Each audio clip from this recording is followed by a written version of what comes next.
Hey, welcome back to another episode of Parker's Pensées. I'm your host, Parker Case, and this is a podcast where we explore all the deepest ideas in philosophy, theology, nature, and life. I love thinking about cool stuff, so come think with me. Today's episode is very, very special. I have an Eden cloak from Free the Sheep. Looks like a sweatshirt, maybe from what you're seeing, but this thing is a full out like cloak, dude. This thing's awesome, and it's because I have with me once again Jess of the Shire. We're going to be talking about magic in fantasy and wizards. So she's like a scholar, dude. Like check out Jess of the Shire, her YouTube channel. You can find the link in the description. Watch this first and then go check her out if you haven't seen her. I'm sure you have. But she goes in deep on like some really clear distinctions that scholars have made in like the secondary literature on Tolkien and Lewis and magical worlds. So it's gonna be really, really fun. I'm gonna talk about some philosophy, maybe we'll get into like Heidegger's challenging forth and bringing forth. So if you're a philosophy nerd, stay tuned as well. I'm really excited for it. This episode is brought to you by Free the Sheep. You can find this cloak and their other really good stuff in the link in the description. So check that out. You guys get 10% off, I believe. I should have looked that up. But I bought this awesome cloak. They sent it to me for free, and I absolutely love it. So I think you guys will love it too. Check out the link in the description. Support my work by going through my affiliate links. All right. I could commodify myself much more, but I won't because Jess is here, ready to talk about magic and wizards. Yes, Oh, thank you so much for coming back on. This is awesome. I'm still reeling a little bit over you calling me a scholar. That's I knew you wouldn't like that, but it's true. I mean, I thought about it this morning because I was listening back to some of your stuff, and I was like, This is what this is what scholars do. You look over the secondary I literature and appreciate that. you present it in a way where people can actually like it. And so I think you're doing a really good service to those kind of folks who three people would read that book. You know, like three people in Yeah. the general population. I like to go by the books that you recommend. So like The Spice Must Flow. I read that one because of you. Solid Right. book. Yeah. Solid book. Yeah. It's Yeah. very fun. So I'm really excited to get into this. Uh, Before we jump in, I'm sure most of my audience will know you. I didn't know how much of my audience actually did know you, like until last time. They were all super pumped to see us collabing. But can you say a bit about yourself? Like, how'd you get into Lord of the Rings and how to become like this is a pretty big part of your life here. Yeah. Yeah, I guess so. So yeah, I mean, I love the Lord of the Rings since I was very little. I was born in '99, so when the movies were coming out, my dad was showing me them as a toddler and Mhm. covering my eyes during the scary parts, sort of things. So Yeah. Lord of the Rings has always been in my life in one way or another. And then one day I was talking to my sister about Tolkien stuff after graduating college and trying to figure out what I was going to do. I was talking her ear off about Tolkien, and she went, "You should just make YouTube videos about this." Mm. And maybe that was an effort to shut me up. But it worked, and here I am.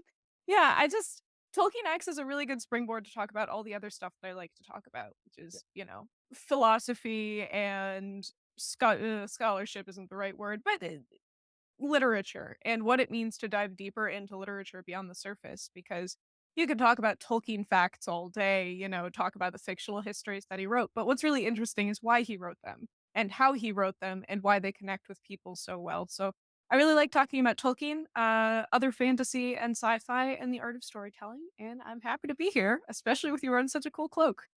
Thanks. You look Just very ominous. I like it. it is, and I mean, you don't want to hear, and then it's just like, Yeah.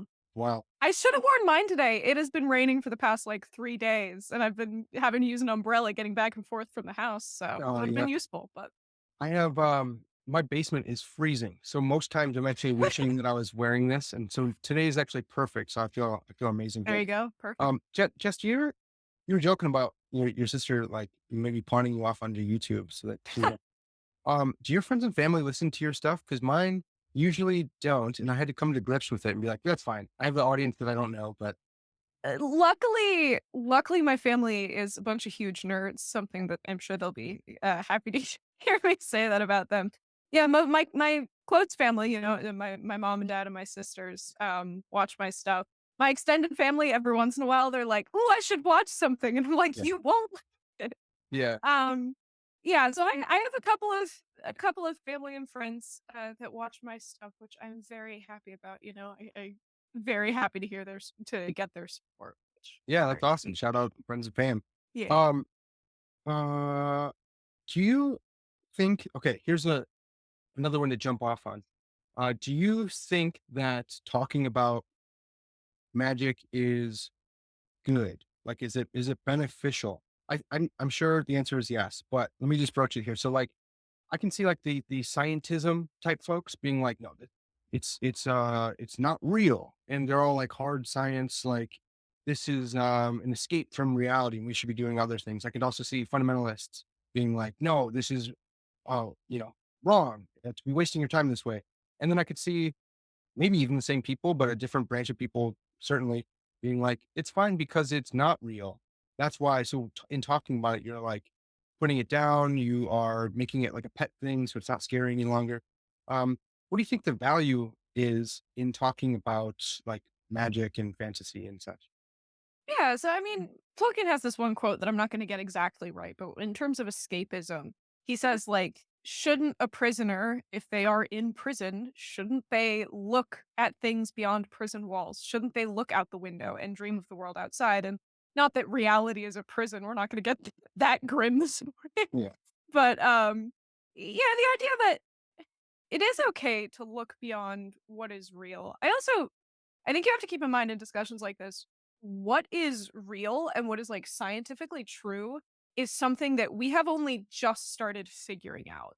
yeah, And so for most of history before this point, science and magic were kind of this blended together entity. You see in a lot of medieval literature, things like Sir Gawain and the Green Knight, where things that aren't real are treated as if they very much could be real, because there are a lot of crazy things. In eclipses, the sun just disappears for a while. yeah. And without science to explain that, you're left looking at magic. You're left looking at religion, which very often have blended together in the past. So Mm. I don't know. I think for me, especially as someone that, like, doesn't understand science and technology, a lot of the times it helps me to contextualize it by thinking of it kinda like magic. It's like, to get my camera working right, I have to, like, not look at it I have to not look Yeah, at it the wrong way, or else it's gonna get mad at me and it's not gonna work. yeah. So, I think that looking at things as magic is kind of just a mindset, and especially for people that really like fantasy, I think it can be kind of valuable to look at the world as if there is a little bit of magic, as if there is a little bit of things unexplained, because there's always going to be things that are unexplainable.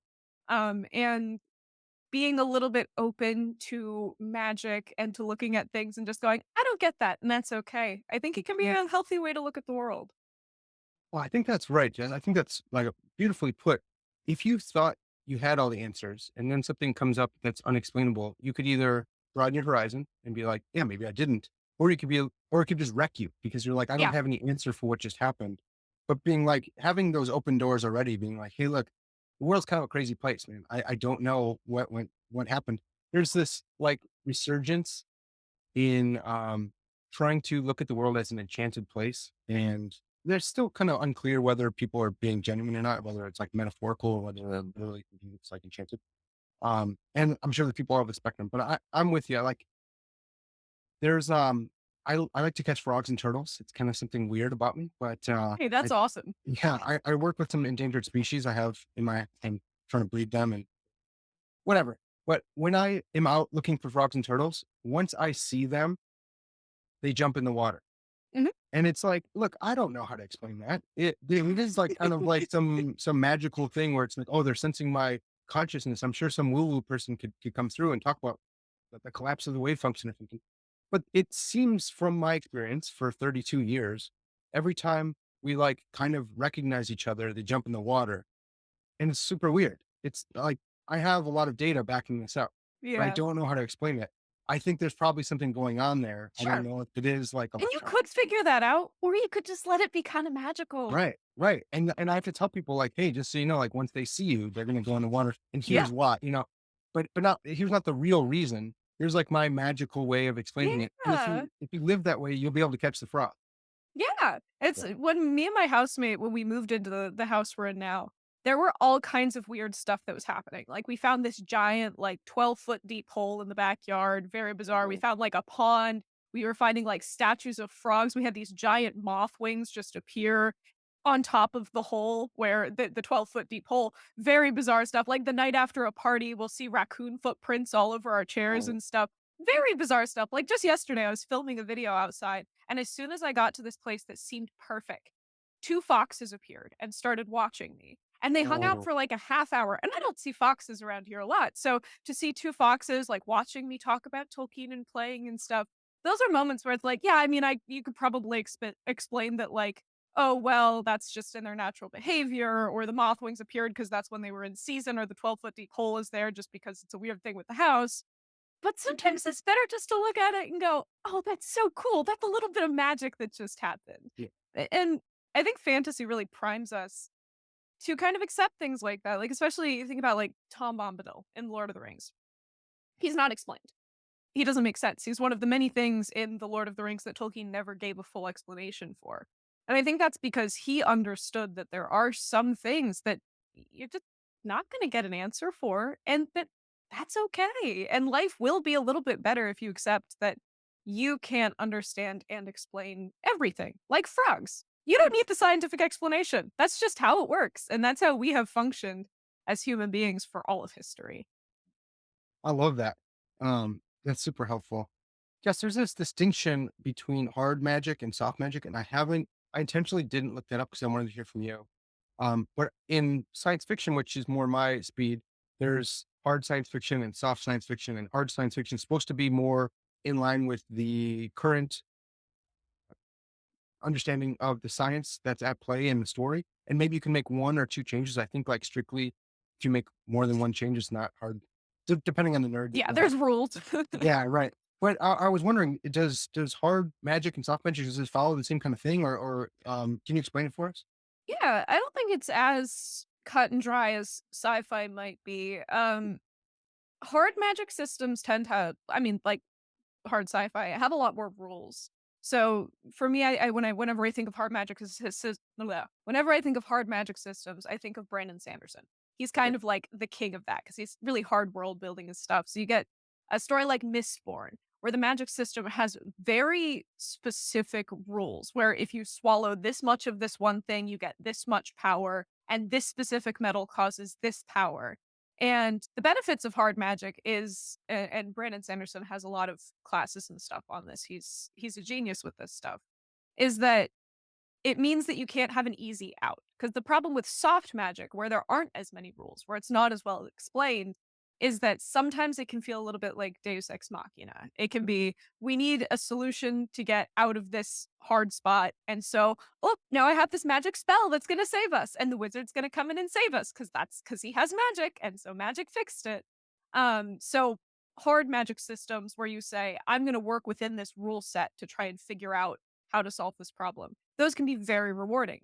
Then again, to me, hard magic systems often cross the line into just reinventing science, yeah, where it's like, this is just how the real world works. That if you mix these certain chemicals, certain things happen. And of course it's not real because it's magic.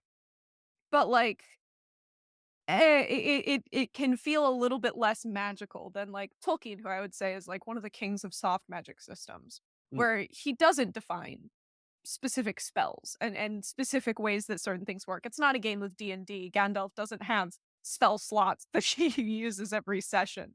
But because of that, it ends up being much more mystical. It feels much more like this kind of religious experience of like there is a power from a higher place or from someone else that this person can tap into in our times of need. So it's there's definitely not a clear line, but you tend to know hard magic systems when you read them and soft magic systems when you read them. okay. Yeah, I thought I had accidentally bumped into this distinction, listening to a podcast once, and Mm. someone made a similar critique. They were like, "Hey, look, you're kind of killing magic by over explaining it, by making it like this whole system." The only like a pushback that I thought was, you could make a really good plot if you had explained the dynamics of some kind of spell, and then you use that in the plot so that the audience could have known what was going to happen, but they didn't, right? And then at the end, Yes. everything comes together, and you go, "Oh, if I would have." There what? Yep. If Ooh, and the there. rules allow for it. And so Yeah. with card magic systems, it is like when the day is saved by magic and it's something that you weren't expecting but makes total sense with the rules, that's a really satisfying moment. And that's one of the things that hard magic can do that soft magic can't do as much. It's really just it's a push and pull and it's just different styles of making fantasy. Yeah. There's so I know you know Tolkien super well, and the dude was like pretty set in his ways, pretty like Yeah. crotchety kind of even. Um, he I know from like some correspondence between him and Lewis that they had s- Tolkien especially, but Lewis as well. They had different views on like there's objectively certain things are right or wrong in fantasy. Like orcs are bad. Mhm. They're supposed to be bad. That's what an orc is. And then people come through and like make orcs good. Do you have any like thought like is magic is magic neutral or is it more bad than good? Anything like It was a tool. I mean, most human-made things, like the internet, like, can be a really terrible place, like, just an objectively awful place, but it can also be a great place. It is a tool, and I think magic in fantasy, I don't necessarily think it leans inherently good or inherently evil. And you can even make the same argument with something like orcs, where like even Tolkien, especially towards the end of his life, was having moments where he was like, I don't know if I feel good about making the orcs inherently bad. that's right. And, like, even the Dark Lord in The Lord of the Rings, Morgoth, who's this Satan figure, he wasn't always evil. He had a point where he fell. He had a point where he was in good graces with the creator, where he was literally the second in command to the creator, the most powerful of the Valar, and yet he had his faults and he fell. So, I don't know that in especially in fantasy, most things just don't start out as inherently evil. Mm, And that's where the interesting thing comes in because if it's inherently evil, you can dismiss it offhand. You can just say that thing is evil and I don't have to think any further about it. yeah. But when you lend it like magic, if there is evil magic, sure, that's great. But if that magic also has something good about it, if it also can bring about something good, I think that makes for a much, much more interesting story. Yeah, definitely. I think that's right as well. The complexity comes in because there's some good in there, like just like us. And it's like, well, Yeah. I have some evil thoughts, man. I have been messed up. And so if I can see that in someone else, you see the complexity and it feels more Mhm. real. I love what you said about it being neutral. It mirrors this conversation in the philosophy of technology where Mhm. people are like, at its most fundamental level, it's like, hey, are do guns kill people or do people kill people? And that's Sure. kind of the question that goes around all of technology. And it's like, hey, it's a Yeah. tool that can be used for good or ill. Some tools are made specifically for ill, and so it gets kind of Yeah. complex. And but Yeah. it's the same thing with magic. And it's like, yeah, some spells, like I don't know if you're into Harry Potter, like the Mhm. killing spell is a Yeah. killing spell, so it's a bad one, but you Mhm. can use other spells for good and bad. And I think that you brought this out in one of your videos that like the connection between magic and technology is or magic and science, which then technology is downstream, is really interconnected, which is super Yeah, fascinating. they cross the line with each other so much, especially, like, our modern worldview that, like, everything is rational and everything can be explained by science, it's so new. It is not at all how we thought. The medieval world thought about things completely differently, so especially medieval fantasy, there's a lot of opportunities to see that crossover between magic and science that used to be the norm. Yeah. Yeah. There's this distinction, and I think you got it. You pull out one of your videos. I think you got this Mm. from Lewis's Oh Hell book, the Oxford History of English It's really Literature, long. excluding drama. Yeah, like Yeah, including draw it's very extended, yeah. the one I have a couple copies of it because I have all of these stuff, but I have not. That's the one I have not read, which is a bummer for this one. But you bring out these two types of magic, Yeah, uh, goetia and magia, yeah, magia, magia. yeah. You say Magia? it? Yeah, you Uh, say it. Magia is what I think I What's called the it in that first one? video. Yeah, Goetia is how I goetia. pronounced it. That's I my could be, friend. like, dead wrong. Um, No idea. I think this is a really helpful distinction. Can you just fill us in a little bit more on it, like the background and what these things are? The essay is called Magia, Goetia, Shippey Lewis, and Tolkien. Or no, no, no, no. Magia, Goetia, and the Inklings. That was an Ah, article okay. about it. Magia, Awesome. Goetia, and the Inklings. So it's he offers in this essay, he offers an older version of magic, which is the idea that you have science, magic, and religion, as like a trifold thing. And I'm literally looking at my Venn diagram right now to help me remember this. Awesome. But like science and religion are, they're real. Like those are things that are considered to be real, whereas magic kind of shares this feature with science where it is supernatural, where there are things happening that we can't necessarily explain, but we know that they are happening. And then yeah, that wasn't a very good explanation. I'm so sorry. No, no, no, no. That's good. Um, so from what I recall from your Yeah. thing, and this is all from Shippy too, but Goetia is like, it's like someone forcing magic into their own Ye will kind of thing? It's more manipulative Yeah. forms. So he sets aside in the end argument ends up being that Tolkien and Lewis kind of are arguing for this vision where it's not 3 points, it's not science, magic, and religion. It's 4 points where you have science, religion, magia, and Goetia. So magia is a more kind form of magic, whereas Goetia is more manipulative, which is why they describe Sauron as having more Goetian magic Yeah. because he's trying to enforce that on other people, whereas Magia is much more of a guiding magic. Yeah. So that's what I love so much because, unfortunately, Martin Heidegger is like a really big deal in, philosophy of technology, and I'm not the biggest Heidegger fan, but he does have this interesting distinction in this essay called, "The Question Concerning Technology," I believe, Mm, and it's bringing forth and it's challenging forth, and it's the way you make technology. Bringing forth is, calling something like according to its own nature. So this would be sure. um, like a wheel, putting a wheel in a creek and it's, making electricity for you. The creek's already running. You're not disturbing it, nothing like that. Yeah. But like, challenging force would be like damming up that river and completely changing the whole topography because of that. Um, and I thought that was such a Yeah. interesting distinction, right? Between Goetia would be like challenging force. You're forcing your wheel on something that's naturally there and making magic do what you want. And then Magia is like a natural phenomenon that you're kind of living in accord with. Does that sound right? Yeah, absolutely. I think we get into that, not to bring up wizards already, but you kind of Good. get into that with the difference between Gandalf and Saruman in The Lord of the Rings, because Saruman's whole problem is that he wants control. He doesn't just want to be fulfilling the will of the Valar of the gods. And he doesn't just want to be guiding humanity. He wants to be leading humanity. He wants to be forcing them onto a specific path. Whereas Gandalf falls into much more of a good stewardship role, where he's suggesting, he is helping where he can, he is providing hope, but he is allowing other people to act.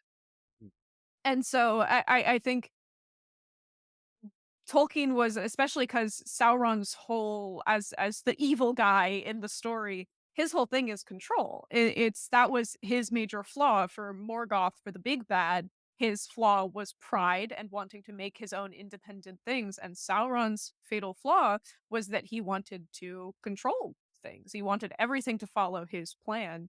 And so, at least in the Lord of the Rings and Tolkien's perspective, that is one of the greatest evils, is to think that you know better than everyone else and that you should be the one who gets to make every decision.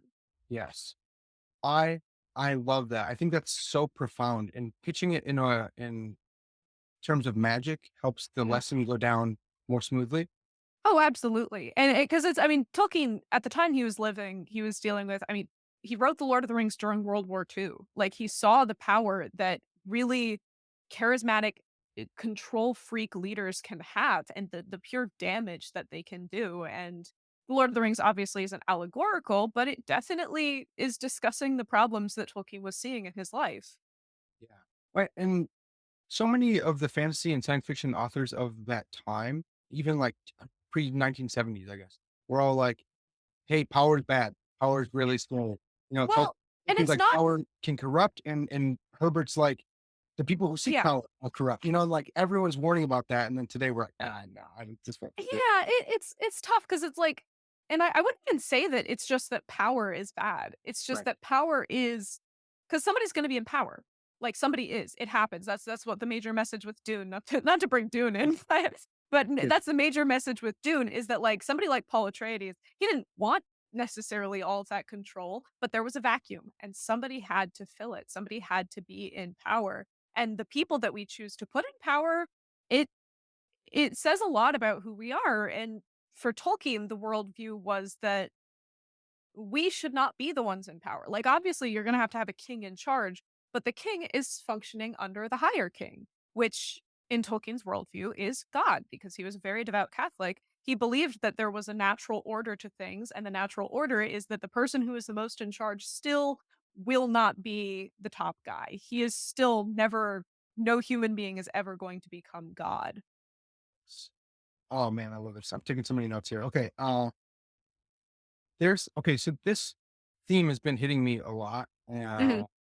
and I find it in philosophy of technology. I find it in fantasy. I find it in science fiction, all over the place. It's like, are you gonna get in where you fit in, and are you gonna bloom where you're planted, or are you gonna try and rage against what you've inherited, what Yeah. you've accepted, right? So, like, doesn't Yeah. mean accept what you've been given and don't try and change anything. But it's like, look, there are natural Yeah. boundaries. And if you live Well, according to those, like I'm not gonna be 6 feet tall. Or like I'm actually not, I'm 5'11". me I'm not neither. gonna be Me 7 feet neither. tall.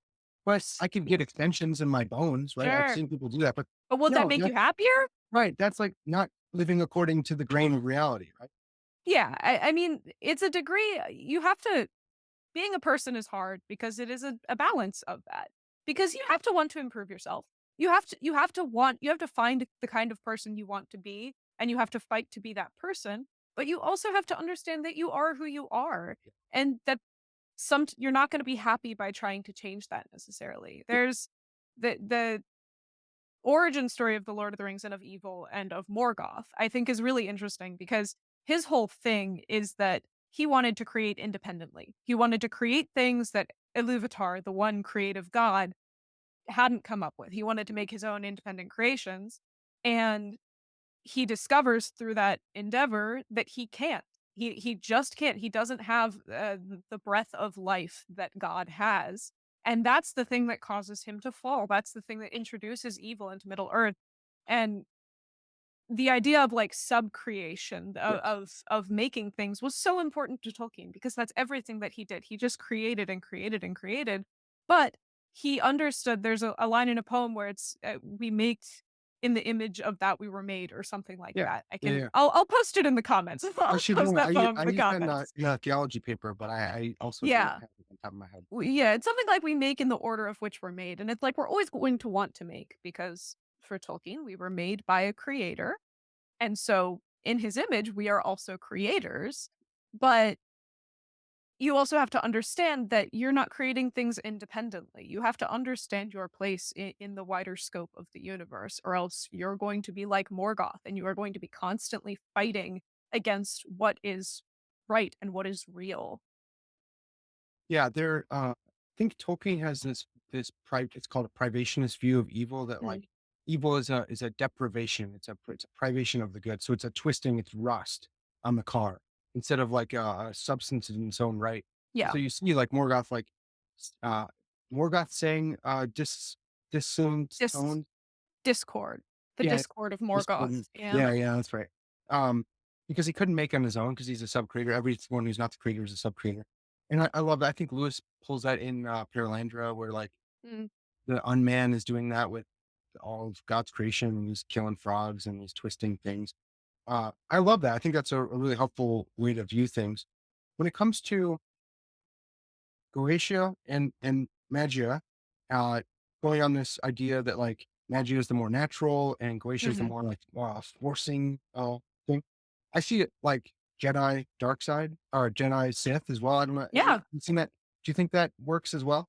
Probably. I mean, I'm not super up on the Star Wars, if I'm being honest, but Yeah. I think it's an idea that comes up again and again in fantasy Yeah. because especially when you come to, like, not that Star Wars is turn of the century, but like writers like Tolkien and Lewis who were coming in as the Industrial Revolution was coming in and changing the way that we lived completely.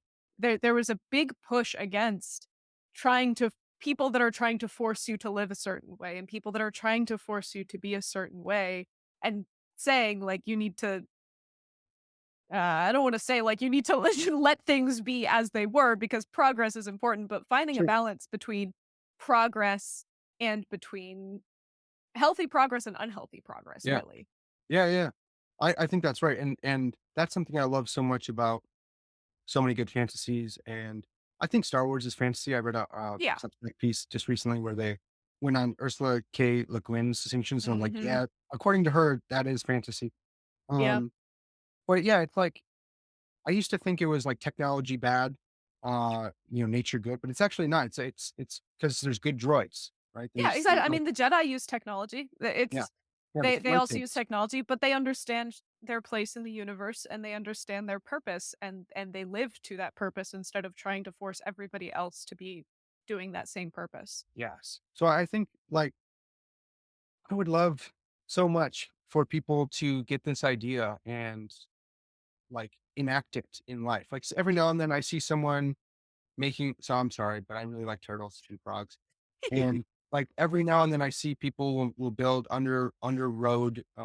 roadways for turtles that are migrating and stuff like that. I'm like, that is right. You don't want to hit Yep. a turtle with your car. You don't want to have to like Mhm. swerve or run them over. Like just build something for the natural Yeah. migration patterns. Like do that. If it costs us a little bit more to make a bridge go up so that deer can go underneath, Yeah. no, they just do that. Like, dang it. It's Well, the world is gonna progress no matter what. mm, The problem is we need to find a healthy way of exactly. progressing. Yeah. It's the internet's not going away. The technology is not going away. We just need to figure out how to cope with that in a healthy way rather than just the way that's going to make us the most money or save the most money.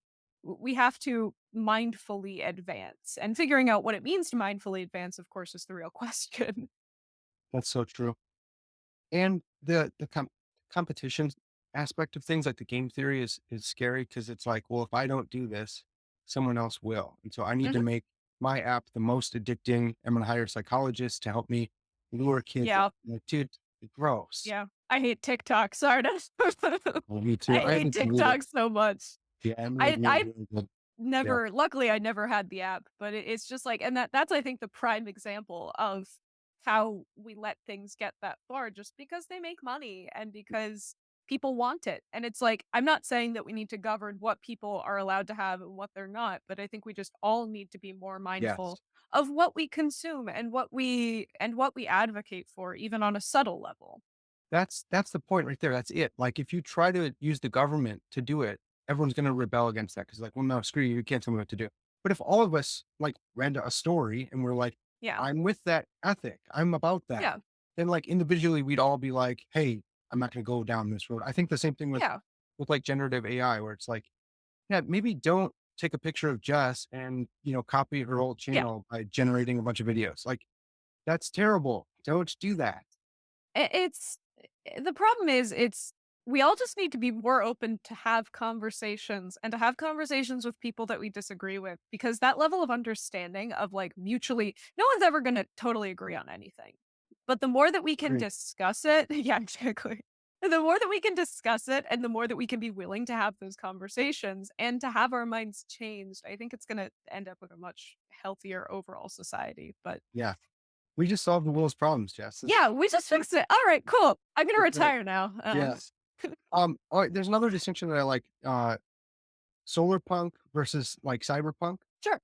Did we talk about solar punk last time? A Yeah. little bit, I think. Yeah, yeah. Yeah. But I see the same kind of distinction here, right? It's Yeah. like using technology plus nature to flourish. Solar Mhm. punk's like, let's just make a dystopian nightmare and there'll be smoke everywhere and fog and alien monster death. Yeah. When it comes to okay, I've never been very good with names, but I do like philosophy of religion type stuff. And so getting into the Legendarium, thinking of it in a philosophy of religion type way, helps me actually categorize things. So you have Eru, Eru Iluvatar is Mhm. God. Yeah. And then Eru makes the Einar, which are like lesser gods, like lowercase g gods, like I'd pagan call gods? them like so the Ainur are they're like pre-gods. They're kind of every spirit that Iluvatar created before he gave them their specific identities. Oh, okay. So they're kind of like these drifting angelic spirits before creation has been created. Interesting. Gotcha. And I think you said in a video there are aspects of his thoughts and Mhm. spirit. Yeah, so it's the Ainur are they're kind of these proto beings, and they all have like a little bit of Iluvatar, and that is why someone like Morgoth, no matter how powerful he is, because he got the biggest portion of Iluvatar's mind, so Yeah. he understands everything more than everybody else. But he isn't God. He doesn't fully understand all of it. Yeah. And then the I from the Ainur, we get sorry, I don't mean to spoil it, but we No get worries. the song of the Ainur, which is Yep. this moment of creation in which it's pure communication. It is the Ainur and these different aspects of Iluvatar's mind, of the creator's mind, all speaking with each other and growing to understand each other and forming relationships.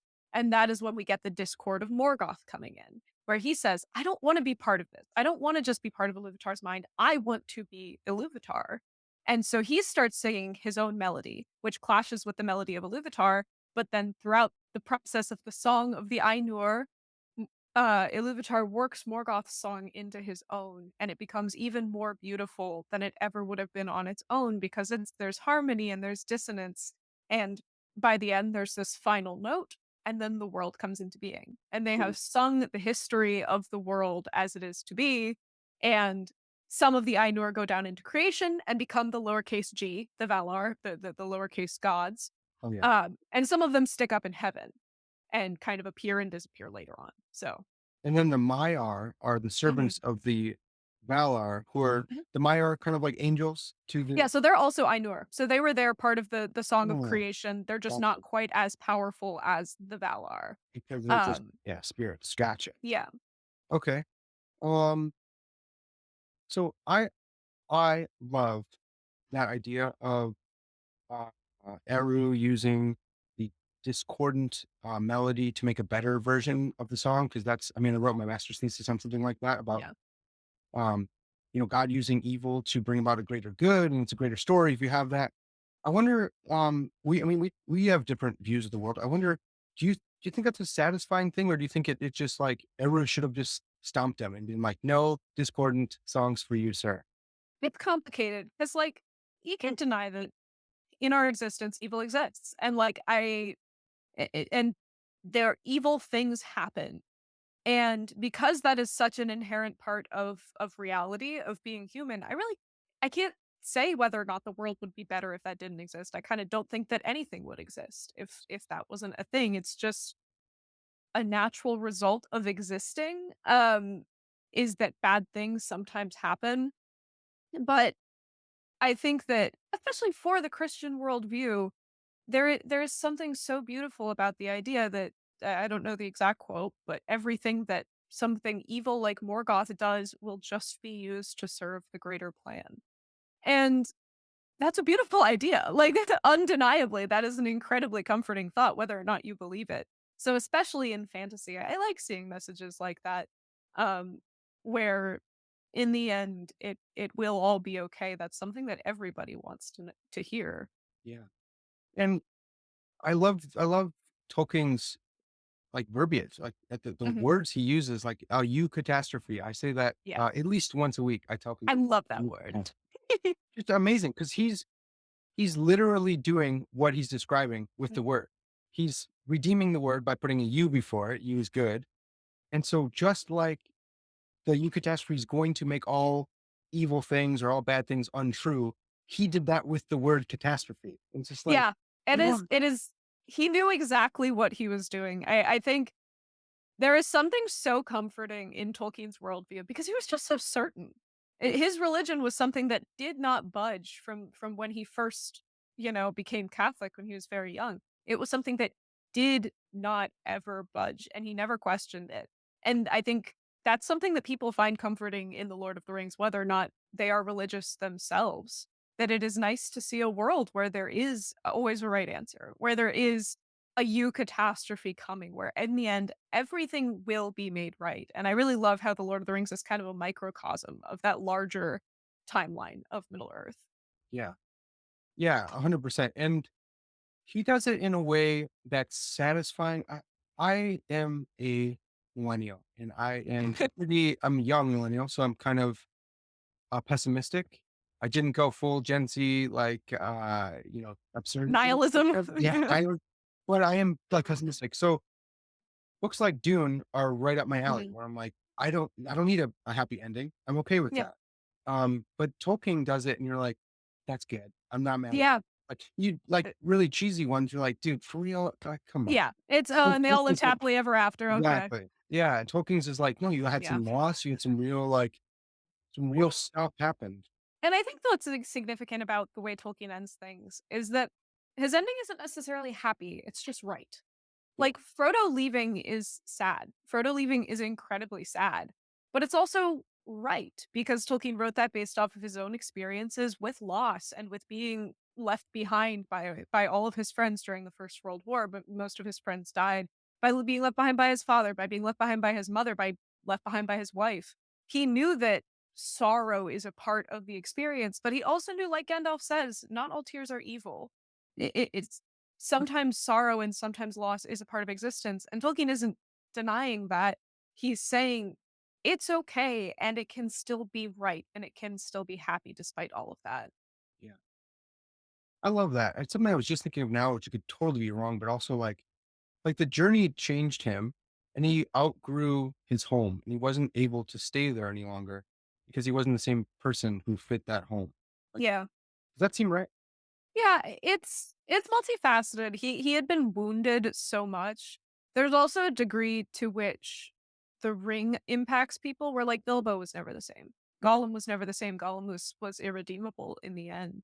Um So it's not that Frodo had become irredeemably evil, but he had been irredeemably changed. It's like he says to Sam when he's leaving that sometimes somebody has to leave something behind so that it can be there for others. Mm, And it's not every, he was a different person and the Shire was a different place. And sometimes for things to be saved, somebody has to leave it behind. And he yeah. ended up being that sacrificial lamb who was willing to leave it all behind so that everybody else could have it.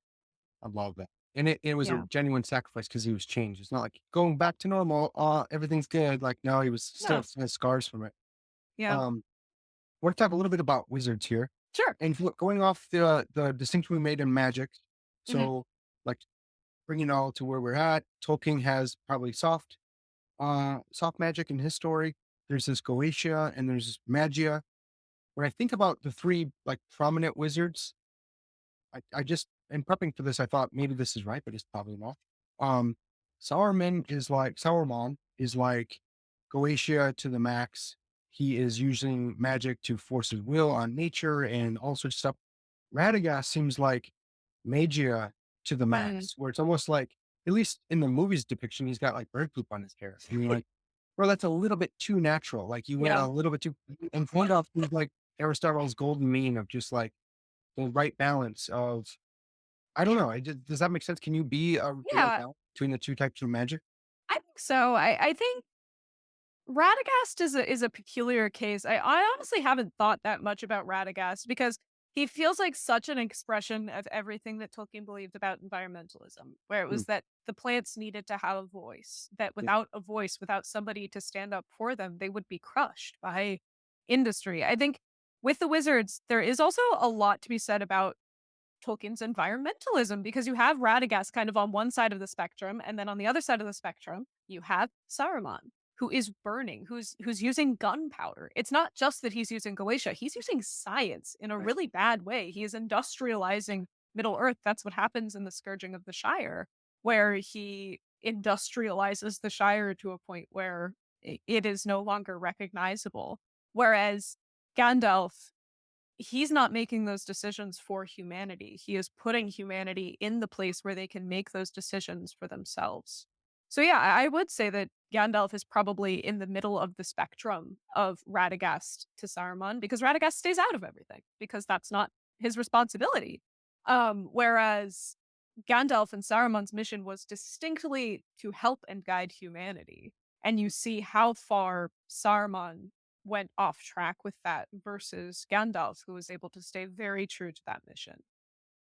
Yeah, I love that. I didn't I didn't know the full backstory because I'm still trying to read the Silmarillion. It's okay. I It need to takes do it. everybody a long time. Yeah. Um, I didn't know that like the wizards got their roles from who they were serving, or like Yeah. that was a big impact on them. And Yeah. so I guess it's all about nature and stuff like that. And Gandalf served on Niala. Nienna. That's one of my favorite things about Gandalf is so Nienna is one of the Valar, so one of the lowercase g gods, and her thing is mourning. It is weeping. She all she does every day, which I get it, is sits there and cries, Yeah. just weeps for everything that has been wrong in the world and every all of the discord that has been sown into the world, which means that like her primary characteristic is mercy. It is mercy and it is love and the fact that she keeps going despite the fact that she's racked with all of this sorrow.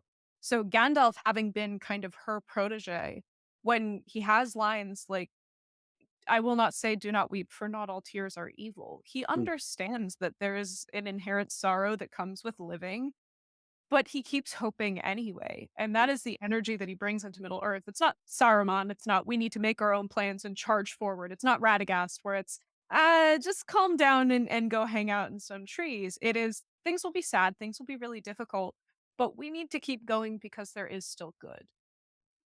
Yeah. Oh, that's so good. I It's love that. so beautiful. Yeah, it really, really is. It's And then I believe Saruman was a servant to either Aule or Sauron, I think. And Aule is the Valar who the smithing Valar.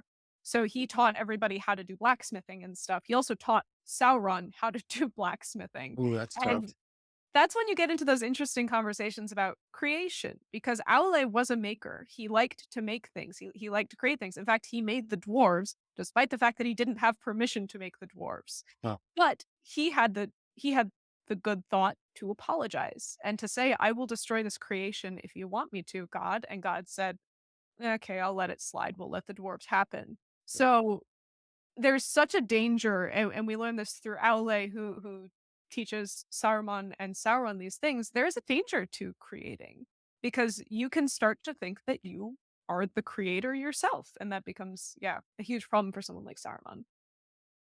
there are so many just life lessons you're tossing on at us right now. This is so good. I wish more AI folks were listening right now. 'Cause it's I so would you can like make to it. have a word with them. Yeah, right. Um, Gandalf's got this famous line before he says, "You shall not pass." He's a Mm, servant of the secret fire, wielder of the flame of Enor. Go back to the yeah. shadow. Well, what does it mean to be a servant of the secret fire and a wielder of the So flame of Enor? the secret fire is the spark of creation. It is that is what Morgoth wanted so badly. He wanted that spark of life, that secret fire. Um, but Gandalf, because he is still in communion with Iluvatar, with the creator, he he is a servant of the secret fire. Yeah, I don't know exactly what the flame of Honor is a reference to, so I can't help you with that one. I would have Yeah, to look that up. super But epic. yeah, it is so epic, and it's because the Balrog is a Maya too. Gandalf is a Maya, which means he's one of those lesser spirits. It's been around since the Song of the Ainur, and so is the Balrog. Yeah, But the Balrog sided with Morgoth. The Balrog fell. It is a demon. And so when he is saying, I am a servant of the secret flame, it is basically him saying, I am everything that you could never be. I am everything that is right with the world, whereas you are everything that is discordant in the world. And so I will win. And I love it so much. I love. In the book, the description is like the Balrog Mm, casts a like another curse, but it was like, so Gandalf is trying to like block the door. So he gives a spell on it. And there was like a counter spell that was like devious mm, or something like that, where it showed that the Balrog was not just a unthinking beast, but like no. a tricky, like devious, smart being himself. Yeah, and it's I love the description in the books, like, I love the movies, but they make it much more of, like, a thing, Yeah. whereas in the books, it is described as shadow itself. It is the absence of something. It is Yeah. just flame and shadow, and that is such an evocative image. And that's totally Tolkien's like privation view of evil, where it's like it's Yeah, almost absolutely. non-being. Yeah. Yeah, yeah. Um, there's this there's a bunch of different words that people use for magic users, and I want to just run through those. Mhm. Oh So gosh. there's a mage, there's a wizard, there's a sorcerer, a warlock, and a magician. Oh, wow, that's a lot of different I categories. know it's crazy, but like my mind, I studied philosophy, so I'm like, well, if they're using different words, they probably have to mean different things. And some people are Sure. like, no, that's not how fantasy works. You use the same word for different things, right? Like, there's got to be. So, Both. I would say there are, like, implications. I look at, like, D&D classes. The sorcerer tends to be the one where it's a more if it's been a while since I played D&D, but the sorcerer, it tends to be a more innate kind of magic, whereas, yeah, like, wizard, it's more studied. It is you have yeah. studied and learned how to do these things. So I think it does I there are subtle differences. Honestly, if I were more of a gamer, I would probably have a better answer for you there, but, I haven't played games any video games in a while. Um, there are differences, but and I think it could be interesting to dive into those because the way there is something very different about someone who has to study magic. Yeah. And the understanding that and the relationship that they have with magic is going to be very different from someone who just understands it naturally or something like a druid who is like very deeply connected to nature. It's a very different relationship to magic, and when fantasy is able to explore all those different things, I think it's very interesting. I love that too, and you can probably naturalize it, or you can probably like put magic. You know, magic stands for something else, like reason or something like that, right? Some people are more intuitive. Some people have to study more. I kind of like thinking of it that way, but I I've heard the same thing. Like a wizard is like a nerd. A wizard, someone who's studying Yeah, a reads and geek. stuff. I really like that. Sorcerers I've seen are like usually more like villainous. Like a Yeah, sorcerer usually. usually Yeah, has some kind of dagger and is usually trying to like sacrifice a yeah. virgin or something. Sometimes. Warlock, I think gets their power from like a Yeah. god, maybe. Yeah, that sounds right. I when it comes into these distinctions, I'm a really big Terry Pratchett fan. And so I like the way he writes his witches a lot because I don't know if you've read any Terry No, Pratchett, but no. in the Tiffany Aching books, the witches the whole point of those books is to rewrite how we think about magic. And that magic the whole thing about magic is that you don't use it.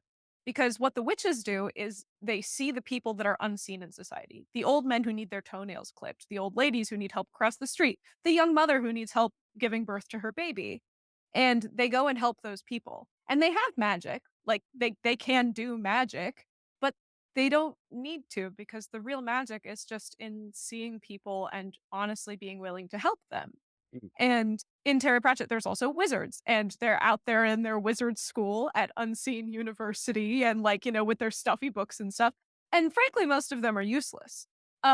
So that's mm, kind of where the divide for Terry Pratchett lies, at least, in people that like to study magic for magic's sake, and those that study magic just to the point where they can help people and where they can serve their communities. mm. So, it can be used in a lot of different ways. That's a really good distinction too. I really like that. That Mm. it's hard for me not to uh, like bring everything, make those connections, but like that's like academia too, right? It's Yeah, like someone who just likes studying for studying's sake, and someone who yeah, likes to study to help their community think about deep thoughts and bring them mhm. into the conversation as well. It's like, Yeah, I if I'm to recommend any type of magic users, it would be Terry Pratchett's Witches and the Tiffany Aching books because they're, like, my favorite of all time. So oh dang, okay, all right. Well, so I like to like the goetia and magia mm, distinction is so helpful for me, and I'm it's something I want to do more of is like think through the mages and sorcerers and more like all the different views and think like that might even help us think through how they're using magic and oh, categorize sure. people as Well, good or bad. 'cause And it's basically just another technology, and most fantasy comes around to treating it like it's just another technology. So, by examining how people use magic and what their relationship to magic is, I think you can learn a lot about things that aren't fictional. mm, That's the power of fantasy is it puts things on another stage and allows you to see it in a whole new light. I love, yeah, that's so I started writing my own science fiction stories and some fantasy here and there, but I wrote one on a mage talking with a sorcerer and a wizard and a warlock, and Oh, so that's like, fun. yeah, it was Mage and fun. a sorcerer and a druid walk into a bar. It literally, they are in a bar. It's in it, it ends up being the story of Moses and Oh, awesome. his staff turning into a snake. So they're all complaining about how their staffs are lost, and you find out that like there's this warlock of Yahweh that ate their staffs, and they're all mad about it. That's awesome. So but it's really just another way. So it's just dressing up a familiar story, but trying to Yeah, tell it in a new light. And I think yeah. that's what the best of like what you do is as well, where you're like, Thank hey, you. I'm going to tell you about some fantasy stuff. I'm going to give you some details. What I mean, behind the veil, you are teaching people lessons, and you're giving people a deeper Yeah. view, a deeper understanding of the human experience, right? Like that's The the the whole beautiful goal. thing about studying fantasy, instead of just, like, telling you about facts, like, I could Mm, just, be talking about philosophical facts or scientific facts. But the beautiful thing about fantasy is that fantasy is fictional. It was written by a person, and it was written by a person for a reason, which is why when it comes to The Lord of the Rings, I think all of the facts and stuff and the historical battles and stuff are really cool, but I don't think that's the important stuff. I think it's so much more important to look at why that was written and what we can gather from that, what was intentionally put in there by Tolkien, and what happens as a result of Tolkien being a human and a human having written this. You learn so much more about someone through a story that they tell rather than just listening to them talk about their lives. mm. And I think that is just the beautiful, beautiful power of fantasy and fiction.